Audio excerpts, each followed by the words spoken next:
সারা দেশে কারফিউ জারির পর রাজধানীর গুরুত্বপূর্ণ স্থানগুলোতে অবস্থান নিয়েছেন সেনাবাহিনীর সদস্যরা।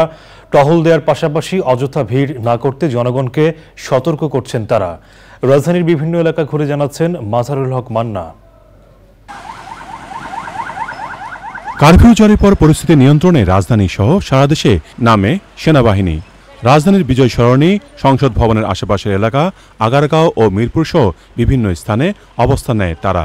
বিভিন্ন সড়কে টহল দেন সেনা সদস্যরা। মূল সড়ক থেকে উৎসাহী জনগণকে সরে যেতে মাইকে ঘোষণা দেয়া হয়। সড়কে যানবাহন চলাচল সীমিত। জরুরি প্রয়োজনে যেসব যানবাহন চলাচল করছে তাদের নির্দেশনা দিচ্ছেন সেনা সদস্যরা। পরিচয় নিশ্চিত হওয়ার পর চলাচল করতে দেওয়া হচ্ছে সবাইকে। রাস্তায় পড়ে থাকতে দেখা যায় ইটপাটকেল, পুড়ে যাওয়া গাড়ি। আগুন থেকে বাদ যায়নি ফুটওভার ব্রিজ ও পুলিশ বক্স। কিছুটা ভিন্ন চিত্র দেখা গেছে গাবতলী এলাকায়। দূরপাল্লার বাস না চললেও স্বল্প দূরত্বের কিছু বাস চলাচল করেছে। একই রকম পরিস্থিতি ছিল উত্তরাসহ আশেপাশের এলাকা। শুক্রবারের সংঘর্ষের পর অনেকটাই থমথমে রাজধানীর মেরুলবাড্ডা এলাকা। পরিস্থিতি নিয়ন্ত্রণে টহল দিচ্ছে আইনশৃঙ্খলা বাহিনী।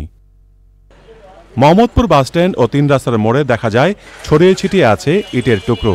বাসস্ট্যান্ডের সামনে অবস্থান নিয়েছে পুলিশ সদস্যরা।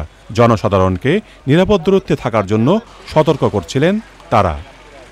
মাঝুর হক মান্না, চ্যানেল আই, ঢাকা।